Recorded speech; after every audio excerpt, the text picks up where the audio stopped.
हाँ बिस्मिल्लाहिर्रहमानिर्रहीम अल्लाहुम्मा सल्लि अला सय्यिदिना व मौलाना मुहम्मद व अला आलि सय्यिदिना व मौलाना मुहम्मद व बारिक वसल्लिम वसल्लि अला रब्बि ज़िदना अल रब्बि इश्रह लि सदरी वयस्सिर लि अमरी। हाँ नو پرون منګه سبق کې لاول خدا دغه بیان کړه خطبه بیان کړه خپل چې نور الانوار والا او بیا یې چې رکدا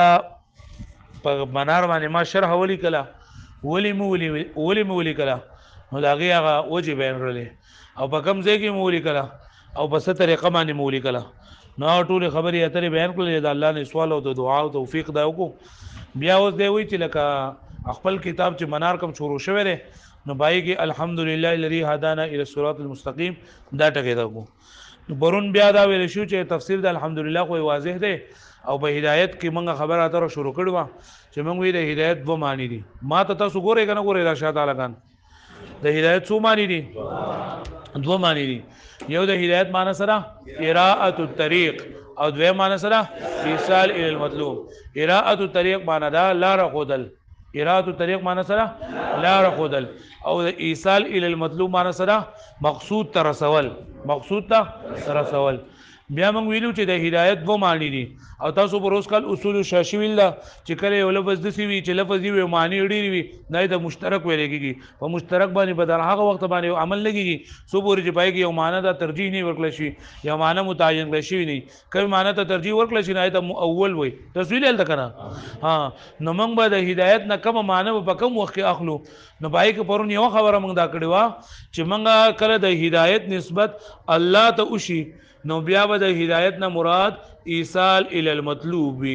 او د هدایت نسبت الله ته نه شوي بلکې رسول الله صلی الله علیه وسلم ته شوي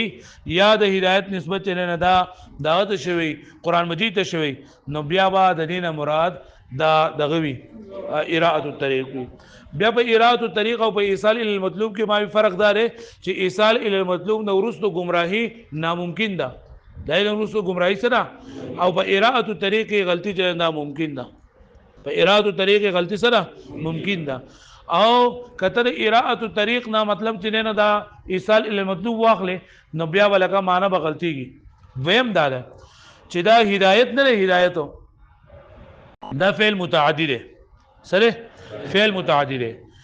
نو دا فعل متعدی ده خو متعدی به دو مفعول له متعدی به دو مفعول دو مفعول ته دا متعدی نو کله چې دا دویم مفعول تا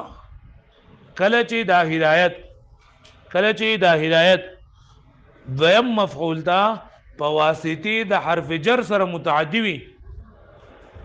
نو بیا به مراد د دینه اراءه الطريق وي او کله چې دا دویم مفعول تا په متعدی وي خو بغیر د واسطه د حرف جر نه نو بیا به داوی ایصال ال المطلوب پوښو به دی باندې هغه به باندې پوښوي پرون منګه یو مطلب ویلو چې دا هدایت نه موږ اراده الطريق کلا اخلو او ایصال للمطلوب ته کلا اخلو پوښو به دی باندې نو موږ ویلو چې نسبت الله ته وشو نو سبا دی مراد اخلي او نسبت زکه چې الله پاک چا ته هدایت وکي او دا غي ورسره هغه بیا گمراه کېدل لپاره نه نشيګا او چې پیغمبر صلی الله علیه وسلم هغه اراده الطريق یعنی خلکو ته سب لاره خودل شي نور به پیغمبر علیه السلام باندې ضروري نه چې خلک به مقصود ته رسي هم وایي به معنی ها نو ما ویډیو چې انک لا تهدی بشک ته هدایت نشي کوله نو دل ګور د هدایت معنا اراده الطريق نه بلکې ایصال المطلوب د انک لا تهدی بشک ته مقصود ته رسول نه شي من هغه څوک احباب ته تستا خو غشي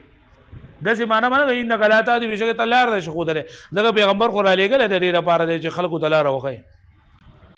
نو موږ دا ویلو چې کله دا هدایت نسبت الله ته وشي نو مراد به ایصال المطلوب اکل نسبت رسول الله صلی الله علیه وسلم یا قران مجید ته وشي نو سبا دی مراد وي اراده یو دا خبر کړو دویمنن موږ دا کو چې کله دا هدایت چې دا به همیشه لپاره دوه مفعول د متعدی وي کدویم مفعول د متعدی په واسطه د حرف جر سره وو نو بیا به مراد اراءه الطريق وي سبا دی وي لکه الله پاک په قرآن مجید کې فرمایي وانک لتهدی الی صراط مستقیم چې اے پیغمبر صلی الله علیه وسلم بهشکه ته هدایت کې راکړ کو لارې برابرې تا نو انک لتهدی وګوره تهدی چې دا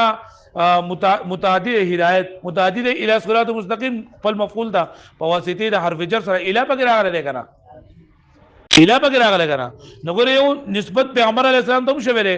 او دویم مفعول ته متعدی ته په واسطه د حرف جر سره متعدی شوی هم دی نه انک لا تهدی معنی بس شي بشک ته لار خه لار برابر خه ته هدایت کې یعنی لا اراده الطريق کې پوه شو مې معنی یا قرآن مجید ته نسبت شي په واسطه د حرف جر سره لکه الله تعالی فرمای ان هذا القران يهدي للتي هي اقوم بشک دا قرآن مجید هدایت کوي د خلکو هغه لار ته چې بهتر وي وز يهدي للتي هي اقوم دلته هدایت او د هدایت نسبت قرآن ته شوی په واسطه د حرف جر سره ده للتي هي اقوم نو مراد څه ده اراده الطريق پوه شئ او چې کله دا دویم مفعول ته متعدی په غیر د واسطه د حرف جر نه پس سره بغیر د واسطه د حرف جر نه نو التګي با د دې معنی دا مفعول ته متعدی بغیر د واسطه د حرف جر نه نو بیا مراد هغه ایصال للمطلوب لغو اهدنا الصراط المستقيم روان کی منګه ورسه منګه غلار برابر ته ورسه منګه اته په ترجمه ورجل اهدنا وقه منګه دلار برابر نو الله خو تعالی خل مسلمان پیدا کړي د مسلمان بکور کې پیدا کړي او خط توفیق در کړي اوس هغه مقصود ته می ورسه لار برابر ته می ورسه الګه پويږي پرې خبره باندې پوه شو تاسو ها لند خبره څه شولا چې لکه د هدایت په معنی راځي یو اراده الطريقه یو سو ایصال المطلوب بکم وخت بکم معنی د دې موږ اخلو نو که نسبت الله ته شو نو کوم معنی واخلو आवाज ناراضي کنه نه आवाज او که نسبت پیغمبر علی السلام ته یا قران مجید ته شو سمانه ودی اخلو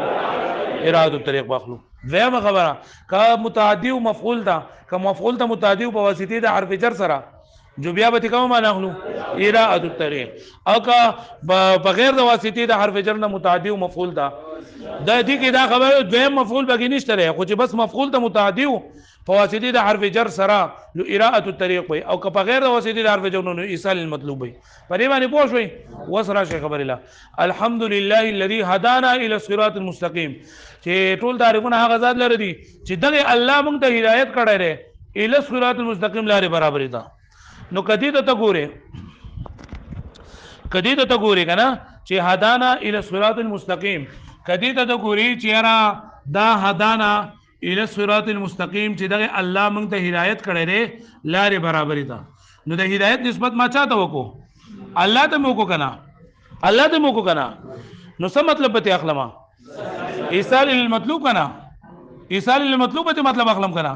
خو دې د کزو ګورم کنه دې طرف ته چې هدانا الى الصراط المستقيم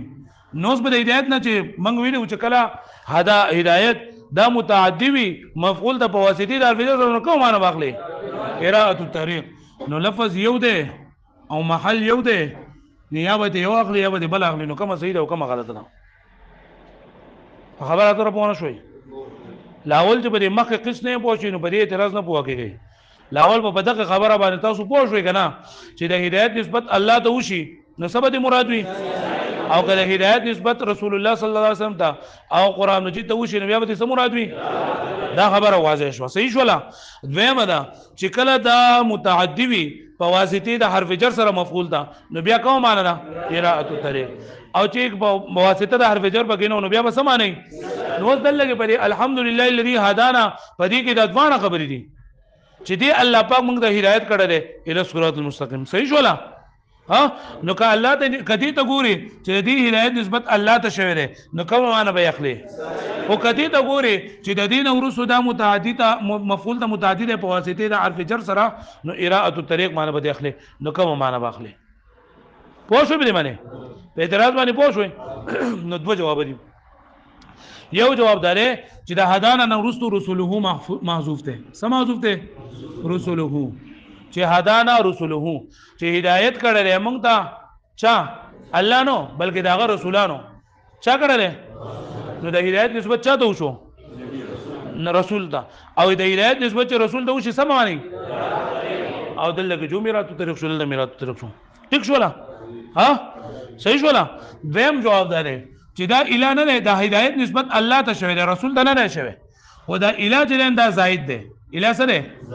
زائد معنا یعنی په دې باندې فرق نه راځي نو د هدایت نسبت الله ته وشو او دلته په واسطه دا حرف جر سره دغه حرف جر ما زائد کو نو لہذا وسم د دینه د هدایت نه مراد ایصال ال المطلوب د په دوانو صورتونو کو ایصال ال المطلوب واغستو هغه پوه شو به باندې وای دا جواب علما کرامو کړه خدا بهتر نه غوړه نه ځکه چې دلته کې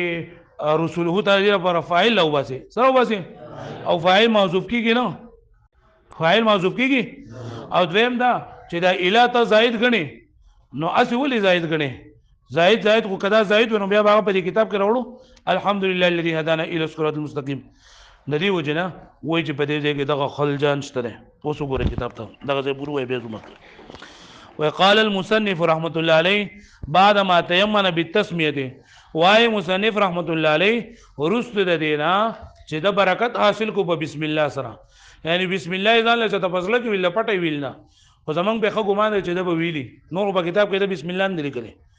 پوه شو به دی باندې بعد ما تیمن ولنه چې دا برکت حاصل کړي ره خپل ځلګه به تسمیه دی پتا سره په تسمیه سره صحیح ویلي الحمدلله الذي هدانا الى الصراط المستقيم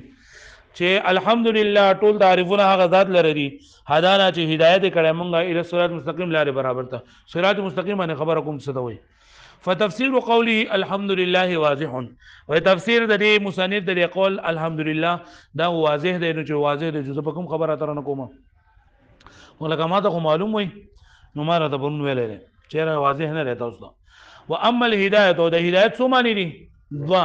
کما قیل لکه څنګه چې ویل شوی چې الدلاله الموصله الى المطلوب هغه دلالت چې رسون کې وي انسان لاره مطلوب ته ان دغه چې کوم مطلوب وي دغه چې کوم مقصود وي د چې د کوم ځای ته راتلو اراده کوي هغه ځای ته رسول دې ته څه لیکي ایصال المطلوب پوه شو د هدایت یو معنا دا دویم او الدلاله على ما يوصل الى المطلوب یا هغه دلالت رهنمایي کول چې داغه په ذریعہ سره انسان مطلوب ته رسي چې داغه په ذریعہ سره انسان مطلوب ته رسي چې دې ته ویل کېږي اراءه الطريق څه ورته د شریعت تعظیم په لولني سبقونو کې دادی کنه واجمعوا علماء کرام اجماع کړی دا على انه بدی خبره باندې اذا نسب الى الله تعالی چې کله انه چې کله دا هدایت د دې نسبت کړل شي الله تعالی ته یراد به الاول نو مراد بدلین اولنی معنی اولنی معنی خو نه پیژنم ناراضي आवाज واذا نسب الى الرسول او کله چې نسبت وکړه چې د رسول الله صلی الله علیه وسلم ته او القرآن یا قرآن ته یراد به الثاني نو مراد بدلینه دویمه معنی کومه ده وقالوا ايضا علماء کرام دسم فرمایلی دي علماء کرامو دسم فرمایلی انه اذا عدي الى المفعول الثاني بلا واسطه چې کله دا هدایت دویم مفعول ته متعدی او بغیر د واسطې نه نو یراد به الاول نو مراد بدین اولنې معنی نه پیژنم اولنې واذا عدي اليه بواسطه الى او اللام او کچره دا متعدی او دویم ته په الى سره یا په الام سره نو بیا ولدینه کومه معنی مراد وي اراءه الطريق دا مثالونه ما تاسو وی اهدنا الصراط المستقيم په دې عاشق اعلان لیکلی دا اوسه چې دویم مفعول ته متعدی او دغه نشته حرف جر پکې نشته او چې حرف جر سره متعدی نه لپاره یو مثال لیکل انک لا تهدي دا دغه سدي دا ان هذا القران يهدي للتي اقوم او انك لا تهدي الى صراط مستقيم ٹھیک شو لا ناراضي आवाज ها وها هنا پدې سره وس دا احتمال د دوانو معنی نه لري ان نظر الى انه ان نظر کچت وقت لشری الحمد لله الذي هدانا الى الصراط المستقيم کچریدي ته وقت لشي انه منسوب الى الله تعالى چې د دې هدایت نسبت شوی دی چاته الله ته نو ينبغي مناسب دا اي يراد به الاول چې اراده وکړه چې د دینه کومه معنا اولنې معنا ایصال مطلوب وان نظر او کچت وقت لشديده الى انه عدي بواسطه الى چې دا متعدی کړه شوی دی پس سره فواسطه دی الى سره نیم بغي پکار دا ان يراد به ثاني چې دې سره کومه معنا واغستل شي به معنا واغستل شي چې سره اراده طریق ده فاما خ نوز ګور دلته وي خلجان نه کنه چې اوس خو دلته ټکه یو دی او په یو ټایم کې د دې نه څه معنی ته نشي اغسته کنه